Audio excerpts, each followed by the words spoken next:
주님께서 여러분과 함께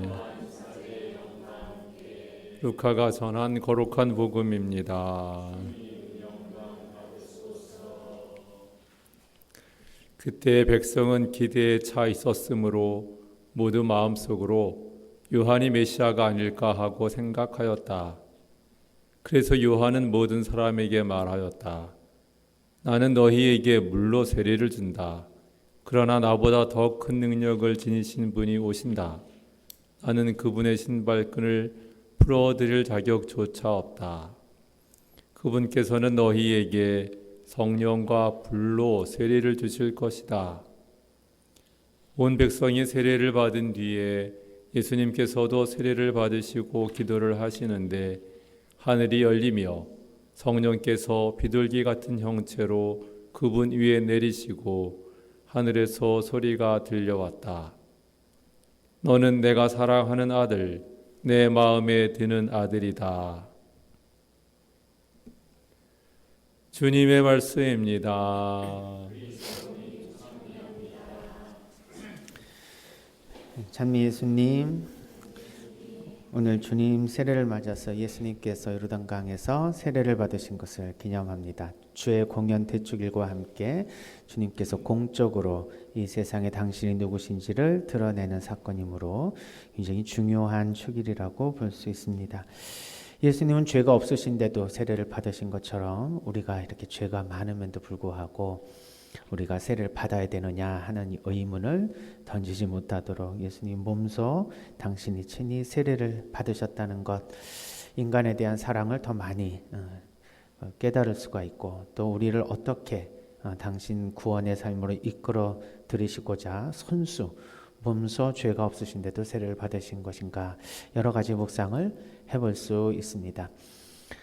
저는 오늘 그냥 이 예수님의 세례에 대해서 묵상해 보면서 세례자 요한의 물에 대한 세례, 그리고 오늘 복음에서 이야기한 예수님께서 불과 성령으로 세례를 주시는 것에 대한 그런 세례의 의미에 대해서 한번 좀 생각해 보고 싶습니다.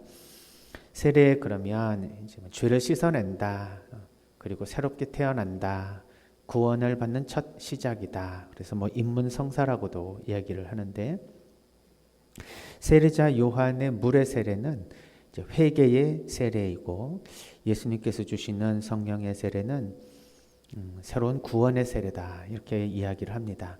그런가 보다 하고 들으면은 그런 좋은 얘기인 것 같기도 하고, 근데 막상 곱씹어 보면 무슨 말인지 잘 모르기도 하기도 하고 그렇습니다. 실제로 그 물은 어떤 것을 이제 씻어내는 어떤 의미가 있죠. 그럼 불은 어떤 것을 태운다는 것도 역시 뭔가 새롭게 시작하게 만드는, 처음으로 되돌려 놓는 그런 의미가 있습니다. 그래서 이 세례자 요한의 물의 세례는 회개와 보속, 통회, 정죄, 이것을 통해서 새로움을 추구하는 세례라는 것에는 이제 신학자들도 별반 이견이 없었습니다만, 예수님의 불의 세례와 성령의 세례가 뭔지에 대해서는 약간의 교부들 간의 이견이 있었습니다. 예를 들면 오리게네스 같은 경우에는 불의 세례는 이제 심판의 세례다, 그리고 성령의 세례는 이제 새로운 구원의 세례다, 이것을 이렇게 나누었는데, 세례가 나누어지는 의미가 있겠느냐? 그래서 어차피 심판도 구원의 일부 아니겠는가? 그래서 이 둘을 나누지 않고 불과 성령은 모두 구원의 세례다라고 하는 것으로 종합적으로 이해하자는 것이 로마 가톨릭 교회의 전통적인 이제 이해입니다. 그래서 지금 우리는 예수님께서 주시는 이 세례가, 그러니까 이 세례자 요한의 어떤 속죄와 통회의 어떤 시작으로 인해서 시작된 구원이 예수님으로 인해서 이제 완성이 되는 그러한 세례의 두 가지, 구별할 수 있지만 구분될 수 없는 하나의 구원의 과정 안에서 이해를 한다. 그래서 우리가 새롭게 변화되고 새롭게 태어나고 새롭게 구원됨을 의미합니다. 보통 그렇게 얘기할 때 우리는 우리의 삶을 놓고 봤을 때 때로는 그냥 지우개로 깨끗이 지워버리고 싶은 과거가 있지 않습니까? 또는 이번 생은 망했다, 이렇게 말을 하면서 요즘 젊은이들은 이 생을 포기하면서 새롭게 다시 환생하면은 나 그때는 어떻게 살리라 이렇게 말하는 사람들도 있습니다. 요즘 세상이 너무 힘들어서 새로움에 대한 이야기를 하면 오히려 절망이 따라오는 것 같습니다. 예를 들면 컴퓨터라면 뭐 F5 펑션 키가 있죠. 화면이 뭐 잘 나오지 않거나 뭐가 이렇게 버벅거리는 현상이 생기면 리프레시를 하게 됩니다. 그래서 F5 버튼을 누르면은 새로이 업데이트를 실행을 해서 모니터의 해상도를 최적화시키는 작업을 하게 되죠. 이게 가장 기본적인 그냥 뭔가를 이렇게 클리닝한다는 의미인데 이것도 안 되면 우리는 어떻게 합니까? 재부팅을 시키죠. 리셋을 합니다. 그래서 아니 껐다 켜버리면서 처음의 상태로 돌리기도 할 수 있죠. 그래도 뭐 바이러스의 문제로 인해서 뭔가 컴퓨터가 기능하지 않으면 완전히 그냥 포맷 시켜버리고 새롭게 시작합니다. 이렇게 한 세 가지 방식으로 우리가 새로움에 대한 개념을 컴퓨터에 적용해 볼 수 있는 것처럼 우리 인생도 그러느냐. 새로운 정보를 우리가 받아들여서 뭔가 리프레시 할 수 있는 정도는 우리가 생각해 볼 수 있겠지만 이 삶을 완전히 그냥 리셋할 수 있느냐 아니면은 내 자신을 완전히 리빌딩 할 수 있느냐 그렇게 할 수가 없습니다. 그래서 한번 살아왔던 과거에 대한 후회는 어떻게 해야 없어지는지 그리고 어떻게 해야 치유되는지 망가진 내 정신과 신체는 어떻게 치유돼야 되는지 이런 것이 굉장히 중요한 우리의 문제이면서도 그것에 대한 답과 과정을 찾아 계속해서 고민하고 갈등하는 것이 우리의 삶이 아니겠는가. 이런 과정에서 여러 가지 치유에 대한 그런 이야기들 많이 하고 있지만 현대 과학, 특히 뇌과학에서는 우리가 그렇게 쉽게 변하지 않는다는 사실을 잘 알려줍니다. 그것은 우리의 뇌가 과거에 익숙한 방식으로 습관화되어서 패턴된 생각과 말과 행동으로 우리를 이끌어가지 우리가 뭔가 변화를 위해서 주체적으로 행동하도록 뇌가 우리를 허락하지 않는다는 것이죠. 그래서 우리가 변화하고 싶어도 쉽게 변화가 안 되고 결심을 해도 쉽게 원상태로 돌아가는 것을 보면서 좌절을 하게 된다. 그러면서 나는 의지가 약한가 보다. 흔히 의지박약 이렇게 얘기를 합니다만 새로운 새해 결심도 작심삼일 이런 얘기가 일반화될 정도로 우리는 우리가 정말 나약한 존재라고 느끼게 됩니다. 과학자들이 실험한 결과에 의하면 새해 첫 번째 결심을 해서 그것을 일주일 동안 끌어가는 사람은 77%라고 하더라고요. 그러나 2년간 그 결심을 계속 지속하는 확률은 19%다. 그런데 그것도 자기 노력이 아니라 어떻게 새해 결심이 외부의 환경에 의해서 이루어지는 나머지 한 9%를 빼버리면 한 10% 정도만 처음 한 결심을 끝까지 밀고 나가더라. 그러니까 우리는 10명 중에 9명은 결심을 끝까지 지켜나갈 수 있는 힘이 많이 부족하다. 그는 의지가 박약한 것이 아니라 우리 뇌의 습성 때문이라는 것이죠. 그래서 현대 우리 그 뇌에 대한 이해는 우리가 앞으로 우리 자신을 어떻게 이해하고 어떻게 해야 새로운 삶을 살아갈지에 대해서 잘못된 방식으로 노력하지 말고 제대로 우리를 아는 방식으로 노력하라고 가르쳐 줍니다. 그러니까 무조건 우리가 결심만 한다고 바뀌어지는 게 아니라는 것이죠. 우리 인간을 대상으로 해서 실험을 해보면 윤리적 문제가 많이 걸리니까 대개 그 인간과 비슷한 그러한 포유류의 뇌를 연구를 할 때는 쥐를 사용하죠. 그래서 우리나라의 그 뭐 물리학자이면서도 뇌를 연구하는 정재승 교수가 한 실험을 한번 소개해 보면요, 쥐가 하루에 200끼를 먹는다 하더라고요. 밤에만 돌아다니는 야행성인데 밤에만 200번을 먹는답니다. 왜 그러냐면 표면에서 이 온도가 온도의 열 손실이 너무 세기 때문에 계속 먹어줘야 체온을 유지할 수 있대요. 그래서 쥐에게 1번, 2번, 3번, 4번 버튼이 있는 그 버튼을 누르면 거기에 이제 자기가 그 먹어야 될 음식이 나오는데 하나는 커피 향, 또 하나는 초콜릿 향, 하나는 바나나 향, 하나는 시나몬 향. 이 네 가지를 놓고선 어떤 것을 이제 눌러서 음식을 먹는가를 이제 실험을 하는데 실험 결과는 제일 많이 먹는 그 이제 음식이 초콜릿 향이고 제일 안 좋게 생각하는 기호가 떨어지는 음식이 커피 향이라는 사실을 이제 발견합니다. 이거를 발견하려고 하는 것이 아니라 이제 네 가지의 맛이 있으니까 자기가 한 가지 맛을 먹으면 질려서 다른 음식을 먹을 만도 하잖아요. 그러니까 얼마나 다르게 새로운 것을 얻으려고 하는 패턴이 생기는가를 본다고 실험을 해보니 가장 좋아하는 초콜릿 향은 예를 들면 100번이면은 50번을 선택해서 먹고 두 번째 좋아하는 향의 음식은 50번 중에 절반인 25번 정도 먹고 세 번째는 또 25번의 절반인 10.25번 먹는다. 그렇게 해서 이 패턴이 정확하게 이제 드러났다고 보는 거예요. 그러니까 가장 자기가 좋아하는 음식을 제일 많이 먹는 것이 포유류의 특성이다. 새로운 것을 자꾸 탐색하고 새로운 자극에 자기 자신의 과거의 경향성을 맞추려고 하는 경향이 뇌를 가지고 있는 포유류에게는 기본적으로 설정되어 있지 않다. 그러니까 지난 과거의 경향의 영향을 쉽게 받게 된다. 그래서 뭐 이런 얘기도 하네요. 베스킨 라빈스 31가지의 맛. 그래서 우리 인간이 아이스크림 맛을 하루에 한 개씩 한 달 동안 골라 먹는 재미를 준다라고 홍보를 하면서 실제로 아이스크림을 다양하게 개발해 놨는데 그 아이스크림의 판매량을 보면 딱 8가지의 맛이 거의 한 80% 판매가 된다고 합니다. 그러니까 골라 먹지 않는다는 거죠. 기껏해야 자기가 먹는 아이스크림은 4가지에서 5가지 정도의 맛으로 한정되어 있고 다른 것을 시도해서 자꾸 먹으려는 것보다는 익숙한 맛을 자꾸 찾으려는 경향성이 더 높아진다. 왜 우리 인간은 옛날의 과거의 이런 패턴을 계속해서 반복하는가? 그것은 역시 뭐 효율성에 대한 원칙일 수도 있죠.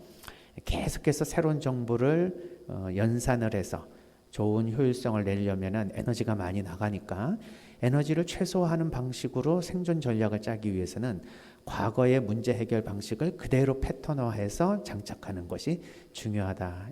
이렇게 가설을 둡니다. 그러니 우리는 생각하는 방식, 행동하는 방식, 말하는 방식은 습관에 의해서 결정이 되고 이 습관은 제2의 천성으로서 잘 바뀌지 않는다는 것이죠. 그러면 우리 신앙인으로서의 어떤 세례는 우리의 과거의 습성으로부터 벗어나는 그러한 새로운 의미를 가진다고 했을 때 과거의 습성은 죄에 대한 경향성이라고 말을 합니다. 아담과 에와의 죄가 우리에게 오는 것이 아니라 우리의 죄적 처지성, 죄를 향하는 경향성을 우리가 부여받게 된다. 그러니까 그 경향성으로부터 자유를 얻게 해주는 것, 이것이 세례라면 실제로 예수님의 세례는 우리 가톨릭에서 이야기하는 자효성, 스스로 그 자체로 효과가 있다라고 하는 자율성을 놓고 볼 때 우리에게 있어서는 정말 과거로부터의 자유를 의미할 수 있을 것입니다. 그러니 세례를 받은 사람들은 새로운 포도주를 새로운 부대에 담을 수 있는 첫 조건을 우리가 마련하게 되는 것이죠.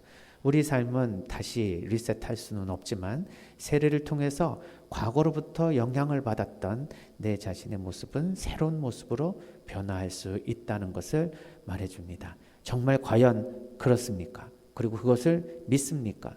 그리고 그것에 대한 현상을 우리는 주변에서 확인해 볼 수 있습니까? 이 질문을 한번 던져볼 때 과연 그것에 대해서 우리가 대답을 어떻게 할 수 있을까? 되게 궁금합니다. 많은 분들은 세례를 받아도 별로 효과가 없는 것 같다. 예전의 삶과 별로 다름이 없어 보인다. 그러면 이것이 자기가 그만큼 노력을 하지 못하거나 아니면 세례의 효과를 못 느끼거나 아니면 진짜 세례의 효과가 없는 건가? 이런 질문을 던져봤을 때 이런 질문을 함부로 던지면 안 된다고 생각해서 그냥 주머니에 챙겨놓고 그냥 넘어가는 우리의 삶이 아닐까. 저는 이제 신앙도 우리가 대놓고 다른 사람 앞에서 증거하는 삶으로서의 뭔가 다른 방식으로 복음 선포를 생각해 볼 때가 되지 않았나 이런 생각을 합니다. 세례를 받기 이전과 이후의 나의 삶은 어떤 방식으로 변했는지에 대해서 실험적 증명은 할 수 없어도 사회조사 방법을 통해서 통계를 낼 수도 있지 않을까 그렇다면 그것에 대한 핵심 요인은 또 무엇이 있었을까? 이런 것을 놓고 봤을 때 우리의 영성 생활이 좀 더 근거가 탄탄해지고 또 한 사람 한 사람이 가지고 있었던 체험을 일반화해서 그런 비과학적 접근으로 세례에 대한 것을 그냥 기념이다, 그냥 형식이다 이렇게 말하는 사람들에게 정말 그런가에 대한 이야기를 해줄 수 있으면 좀 더 강력한 우리 현대인에게 우리 복음 선포를 해줄 수 있는 한 가지 방식도 되지 않을까. 물론 신앙을 증명한다는 것은 굉장히 그거는 말도 안 되는 소리일 수도 있지만 저는 그러한 방법에 대해서 좀 우리 신앙인들이 열려 있었으면 좋겠다 하는 생각도 들었습니다. 실제로 예수님은 세례 성사를 통해서 우리를 새롭게 변화시키고 죄의 경향으로부터 자유를 주신다고 이렇게 믿고 있습니다. 따라서 우리가 예수님의 세례 주기를 맞이해서 우리의 과거의 세례 때의 그 경험을 한번 떠올려 보고 그리고 어떤 결심을 하고 지금까지 살아왔는가 한번 생각해 보고 그것이 그냥 과거의 습성을 답습하고 있다면 어떤 이유 때문에 그런가 다시 한번 생각을 해보면서 그럼에도 불구하고 내가 세례를 통해서 변화된 삶을 살아가고 있는데 이것을 아직 깨닫지 못했다면 내가 정말 잘못 생각하고 있는 것이 아니라면 정말 나에겐 어떤 변화가 일어섰는가 한번 생각해 봤으면 좋겠습니다. 저는 성령 세미나의 더 근본적인 의미는 우리가 성령을 안 받은 사람들이 성령을 받는 것이 아니라 세례 때 성령을 받은 것에 대한 은총을 다시 한번 확인하는 것이라고 생각합니다. 분명히 은총을 입고 있으면서도 그것을 인식하지 못하고 있는 우리의 무지를 일깨워주는 것이 아마 새로운 성령의 도우심이 아닐까. 그런 의미에서 우리가 받은 성령의 세례의 은총을 다시 한번 묵상해보고 그것에 대해서 감사할 수 있는 하루가 됐으면 좋겠고 또 내가 과거에 대한 것에 대한 습성을 아직도 버리지 못하고 이겨내지 못하고 계속해서 답습하고 있는 것이 있다면 그것에 대해서 세례의 은총을 청해보는 시간도 되었으면 좋겠습니다.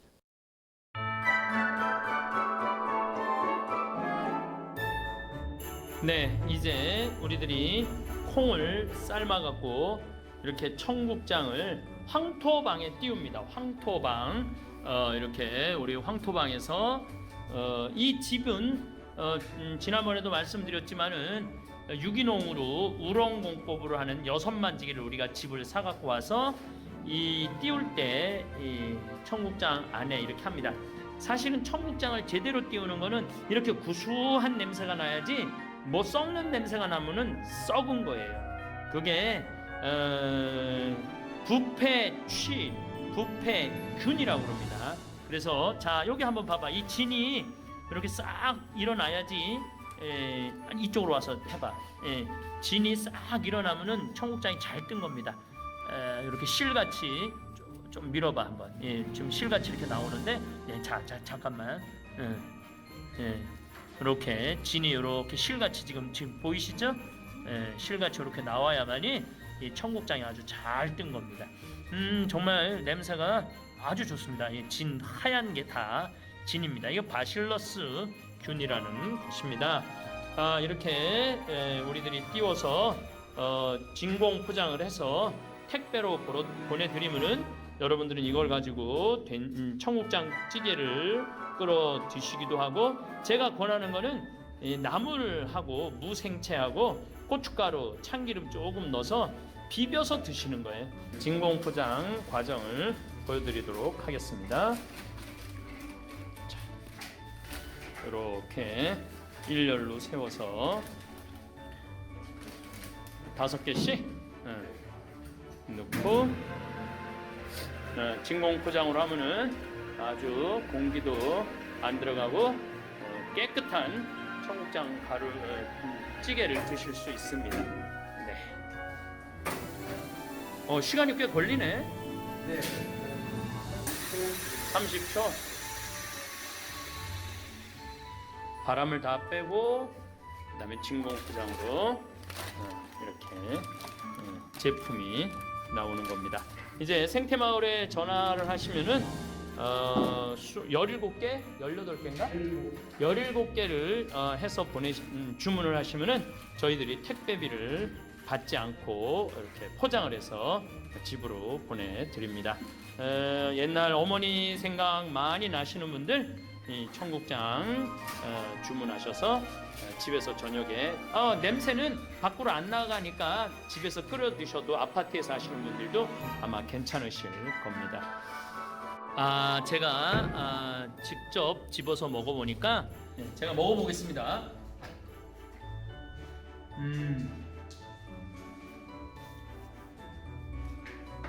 우리 거는 이렇게 많은 좋은 유익항균이 들어가 있는 겁니다.